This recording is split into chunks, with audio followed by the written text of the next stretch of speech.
Hello and welcome to Mining Network's monthly iron ore outlook. I'm joined today by Attila Widnell, the co-founder and managing director of Navigate Commodities. Attila, thank you for joining us. Let's dive straight in. We saw back in the COVID lows of around April 2020, iron ore prices around the $80 mark. That has since been on a really, really strong rally over the whole pandemic, leading up to really last month, where we saw highs of around $220 at a 62% Fe content. Though since July or last month, we have actually seen the price dip around 25%. Would you be able to start things off, maybe give us a bit of an idea as to what's been going on over the last 30 days? Okay, so prices have fallen pretty much off a cliff from the consolidation range of about $215 a ton to a recent low of $128 a ton over the past month. The main sort of reason behind the sharp sell-off was initiated by obviously China's move to cut steel output in the second half of 2021 versus the first half of the year. So what we've seen over the last sort of 6 to 8 weeks has been a sort of pragmatic, methodical decline in steel production rates in China, particularly for the main grades of steel. And so obviously that has removed support for iron ore prices, which probably were overbaked and overbought at those kind of levels. So that's why we've really seen a big sort of sell-off. On the way down, there has been a sharper sell-off than sort of demand would, and the fall-off in demand would apply. So what we believe is that there has been a lot of liquidating long positions in the Dalian Commodity Exchange iron ore futures and the SGX iron ore futures markets. So what this has done is it has exacerbated the declines in the iron ore prices over that period. And so we've sort of gone below what we believe is a strong support level of about $140 a ton. I do want to go on to the limits China have put onto steel production, but just quickly, if we can maybe go over some of the other main talking points that we've had throughout the year. Obviously, we've had Brazil and Australia with lower production levels, which has been a contributor throughout the whole pandemic and onwards. And then we've also had the trade war or the tensions between the Chinese government and the Australian government, which haven't helped things and ultimately have been driving up the iron ore price as well. Just how relevant are these two factors? Are we still seeing any issues there, especially with the Chinese and Australian governments and production? Yeah, I mean that's an interesting one because it's almost double-edged. China have obviously responded to Australia's political moves, by sort of banning the import of Australian origin coal, so both thermal and metallurgical. They've done that because they actually produce sort of 80% plus of their own domestic coal requirements. So they supplement this demand, their demand from the seaborne markets. Now that's something they actually can't do in iron ore. Because it's sort of the tables turned or it's flipped with iron ore because they actually import 80% of their requirements and they produce about 20% of their, maybe less than 20% of their domestic consumption. So it's not a game, I guess, per se. They could play with iron ore. They can obviously do it with coking coal and thermal coal. However, it has had completely the opposite impact to what was intended because it has pushed up thermal coal and coking coal prices domestically for China, as well as price for coal in the seaborne markets as well, as the sort of trade flows readjust to around the new parameters. So not really much of an issue for iron ore. That said, China are making long-term strategic moves to diversify their supply of iron ore away from the Australians. So, it's in the short term, the Australians are winning, given that the iron ore prices has been so high for so long. However, China appear to have had enough of the current political games and by the development or working on development of the Samandu project, for example, which has a slated annual production capacity of about 200 million tons from all 4 sites once it's up and running. It's not enough to displace the 800 million tons of iron ore that Australia exports every year, but it can make a serious dent, and the impact of that will be felt in the sort of 5 to 10 years when that project comes online. That's the situation sort of today. I think obviously the main impact for iron ore over the last sort of 6 to 9 months really has been the supply disruptions. So miners like Rio, BHP have been pointing to problems with, shall I say, challenges with tie-ins of new mine sites, labour shortages for their rail network, so struggling to find sufficient labour force to drive the trains. That's been affected by COVID in Australia, and the flying in, flying out, and getting sufficient numbers of train drivers to be able to rail that ore to the port. And then obviously there's specifically for Rio, there's obviously been issues with cultural heritage management, which I think they coined the phrase. So obviously the issue last year with the Juukan Gorge sort of incident, and I don't think that has been fully resolved just yet. So what you're seeing is there are spikes in shipments from Australia, which the market sort of gets its hopes up, and sort of wonders whether this is supply rebounding from Australia, but it has continued to disappoint throughout the majority of this year. Conversely, if you're looking at Brazil, actually things seem to be getting back on track. Second half of the year is always very good for Brazil. The shipments are up over the last couple of months, and that's on a weekly basis. So we track vessels coming out of the major ports in Brazil, and we calculate the iron ore payload that's sitting on those vessels, and we aggregate it on a weekly basis. And what we're seeing is quite a clear upward trend in Brazilian iron ore shipments over the last couple of months. So, the market did react to that on Monday. There was a 2 million ton increase in iron ore shipments out of Brazil week on week. And that's why the market did come off a little bit, because of that improved supply. I mean, a 2 million ton week on week increase from Brazil is quite something. So it looks like they're starting to get over challenges there. Brazil was more of a COVID story, impacted for much of last year, given the spiking COVID-19 infection rates. But it seems to be under control now.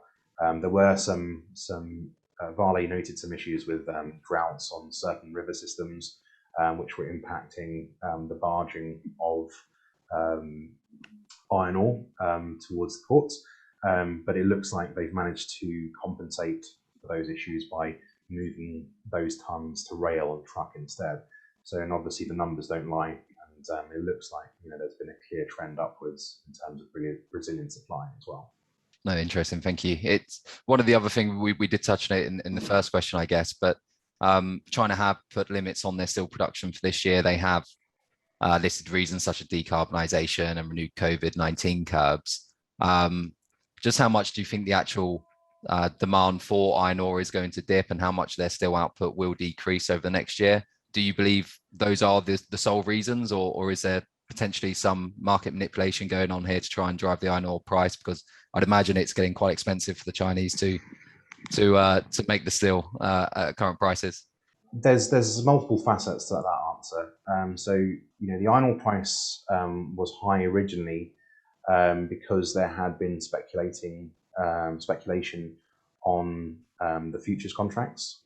So retail investors, institutional investors were using iron ore and steel contracts as a proxy in terms of I guess the anticipated performance of the Chinese economy. And so obviously, when sort of investors pile in, it can have a compounding effect.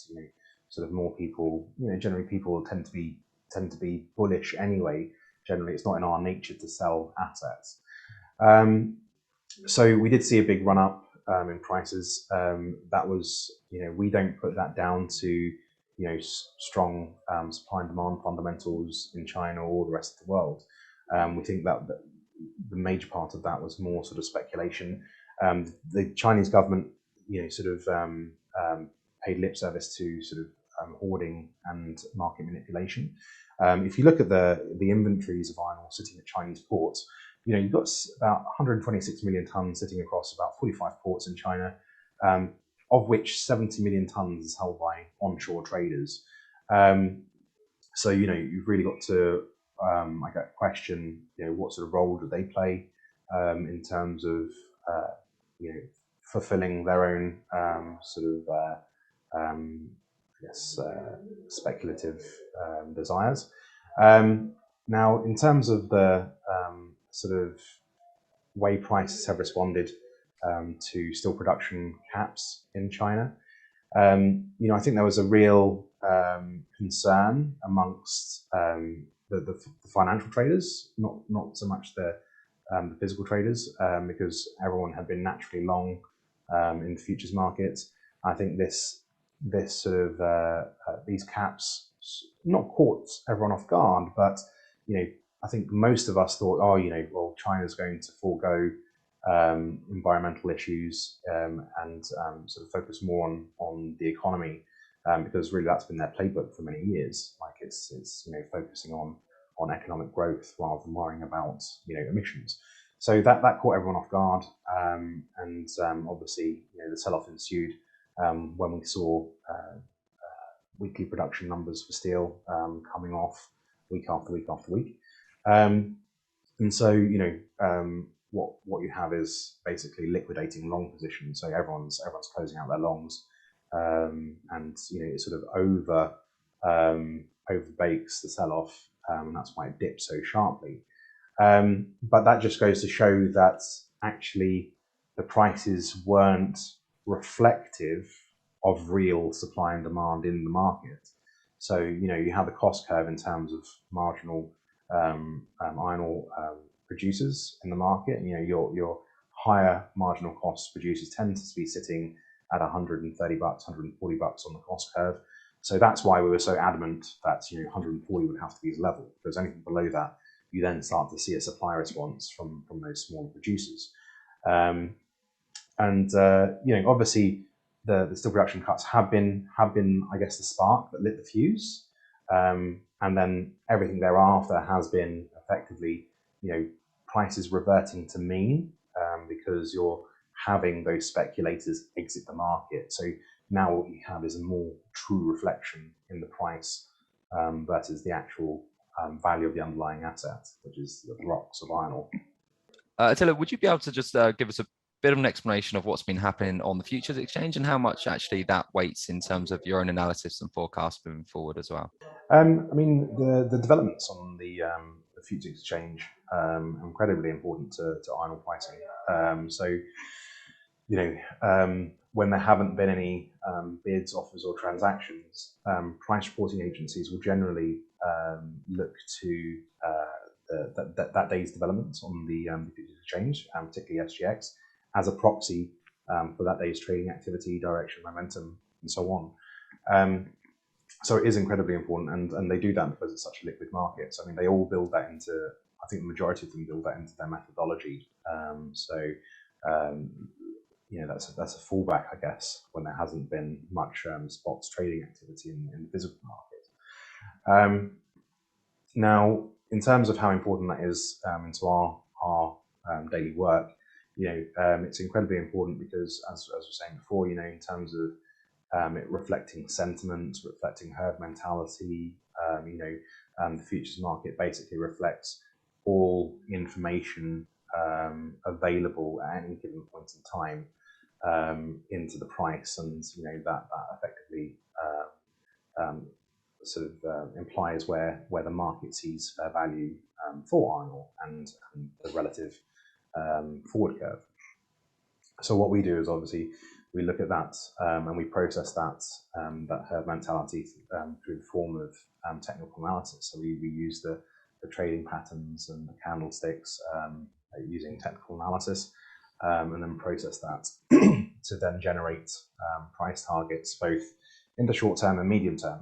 But what we actually do is we marry our technical analysis with our fundamental view of the market. So whether in a given week, a given month, quarter, year, where we think the market is either oversupplied, undersupplied, and then we look at how the futures market's trading by comparison, and then we match those two up, and then we say, okay, right, if we're relatively bearish fundamentally, then we look for sort of downtrending targets. If we're bullish, then obviously we look at where the extension is going to be and where the market could get to. So that's the importance of it, really, because it is highly liquid. 2.2 billion tons traded on SGX last year, and multiples of that traded on DTE. So you've got that's more than is being consumed annually in the physical markets. So it is highly liquid, and it is reflective of sentiment, and so we do use that to our advantage. And you did mention that you do create forecasts on a bearish and bullish perspective. Could you potentially bring us through to the rest of August and most of September? What's your price forecast looking like at the moment? Well, actually, interesting one. So at the start of the week, we generated forecasts. So the market closed out at 138 last week, and that's where it opened this week. We had a relatively conservative forecast of 144 to 152. I think today we've punched up to 147, so right bang in the middle of that range we've got to today. In terms of where we go for the rest of the month, actually, the market today is up $10 to $11, and it seems to me that the market has reacted positively to the announcement that there are zero COVID cases across China as of yesterday for the first time since July. So what that effectively means is that the market is more buoyant in terms of China opening back up, the trading, the consumption of steel. So what we'll effectively have is what we've seen in every other country, and including China over the last 18 months, is that when you do come out of a lockdown, when restrictions are eased, you then have a sort of period of pent-up demand being released in the economy. So therefore you have a bounce back in consumption of goods and services. I think that's the way the market is reacting at the moment. So you see steel trading go up, you'll still steel consumption going up, and obviously we're in a period of production caps on steel. So if your demand is going up and your supply is down, that's obviously price supportive for steel prices. How that translates into iron ore as well, if your steel prices are going up, your margins are getting wider, and that effectively drags up your iron ore price as well, because if you've got wider margins, then you've effectively got more money to pay for iron ore, and that's how the sort of Chinese pricing mechanism works for iron ore. So if you want to know what's happening or what's going to happen with iron ore, then you track the Chinese rebar prices on the Shanghai Futures Exchange. You look at the margin of rebar over hot metal production costs, and then you understand how that's either widening or compressing steel margin is then allowing iron ore to behave at the moment. Great. And what are the main upsides of iron ore, and I guess also are there some downsides potentially that could reduce the pricing over the next few months? Yeah, indeed. I really think this coming out of COVID, or the green shoots of potentially coming out of this latest COVID outbreak is definitely providing some upside to the market. Again, I think the market was massively oversold down to 128. It rebounded to 140 because that was a natural level of support. And it now looks like we're pushing on higher because the market does truly believe that there's going to be a rebound in steel consumption.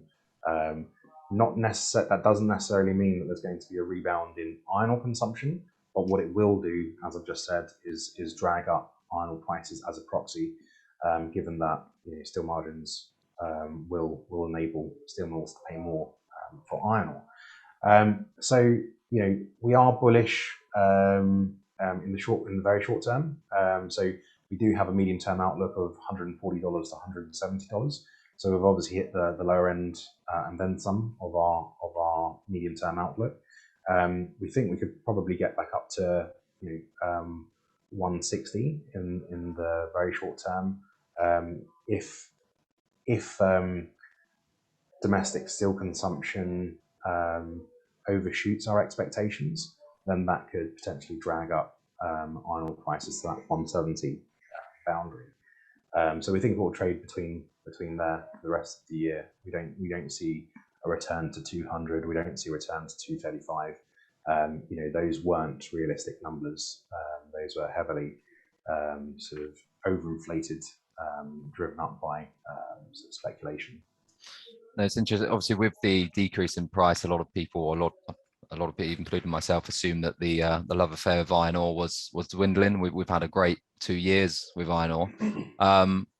It sounds as though it's not over yet. Is there still an opportunity for investors either in the equity space or somewhere else to gain exposure to iron ore, or do you think we are nearing the end of this love affair, as I called it? It's always difficult because we'd only give that advice to an institutional investor that can afford to lose their shirt, have their face ripped off and their eyes gouged out. So you need to know what you're doing. If you do know what you're doing, then there are obviously certain trades you can place. So if one of the things we've been looking at the moment is our grade differentials, because obviously you can trade. If you are an institution, you can trade the 58% contract, the 62, the 65% fines contract.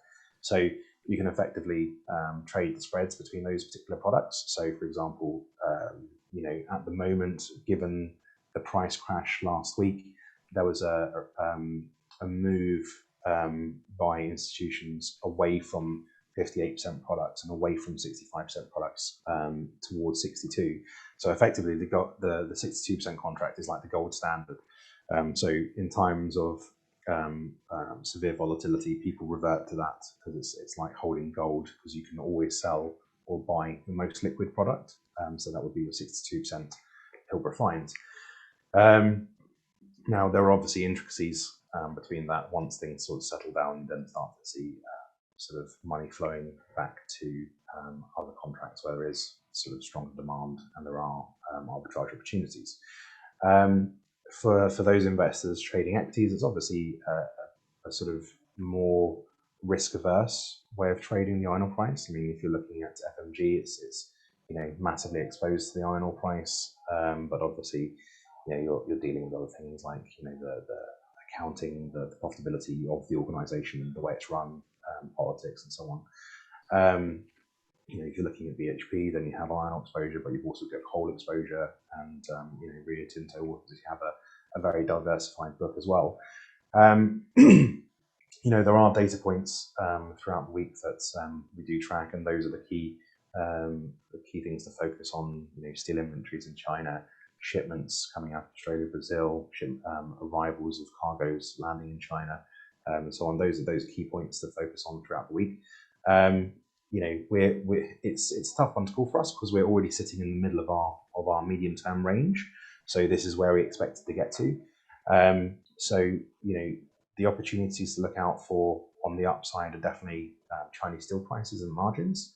The opportunities on the downside, you'd be wanting to track the shipment volumes coming out of Australia and Brazil, because then that will be your best proxy in terms of major seaborne supply recovering from those countries. So that will be your leading indicator to understand if there is downside in the iron ore price. But then there are other things as well. Is China going to crack down on onshore iron ore traders at the Chinese ports? So that's another very important thing to look out for, because if all of a sudden they force those iron ore traders to liquidate their inventories, and don't forget they're sitting on about 70 million tons, that could massively undermine iron ore prices, albeit temporarily until those inventories are cleared out. but it could have a detrimental impact. But I mean, at the moment, so far, those are really only rumours. But there's a lot of information to track on a daily, intraday, weekly basis. So yeah, opportunities to the upside and downside. So you could trade it intraday, like many of the institutions do, or if you have a more sort of longer term view, you could say in the long term, we look at 2023, 2024. The amount of additional supply coming in from marginal producers is massive. And so we think that prices are going to revert back down to sort of somewhere between $60 and $80 a ton in 2023, 2024. Because don't forget, all of this growth, steel consumption, iron ore consumption, raw materials consumption of copper, aluminium, all across the world is being driven by COVID-related stimulus packages. Once those taper out, once those come to an end, the economies are going to organically naturally slow anyway. So it's going to be a situation of what we saw back in 2016, 17, and 18, where China released 6 trillion RMB of stimulus into the economy, and that obviously helped fuel consumption in their market, but it also filtered out to the rest of the world. And that's we've got that on basically steroids this time around, because the whole world is pumping in money. But then when it does taper off, so will demand, so will consumption, and we'll be left in a situation that we were starting to see in 2019 with lower commodity prices. So this is the game is going, or the show is going to end at some point. It's just a matter of when. And there are every week, every day, we're seeing a lot of the news about this latest iron ore mine in this country is coming on stream. A lot of small producers, 1 million tons here, 2 million tons there. So there's a lot of supply coming. So I mean, but then again, if the price drops below 130, 140, then that completely wipes out those small marginal cost producers. So we didn't think it would go that far this time around. And quite rightly, the market has sort of leveled off around 140 and found quite a robust baseline. But as you can tell, there's just so much to talk about. So you can just go from one topic tangentially into another. Yeah, it obviously it seems as though with iron ore you do need expertise in the area if you are going to consider having a play around. But no, thank you so much. We have run out of time, but Attila, it's been an absolute pleasure. For anyone who aren't familiar with Navigate Commodities, they do a weekly newsletter, which I highly recommend signing up to. You get a really good breakdown of the iron ore and steel industry every week. And they have a load of other services that I'd recommend that you take a look at. Attila, again, thank you. Hopefully we'll catch up again at some point next month.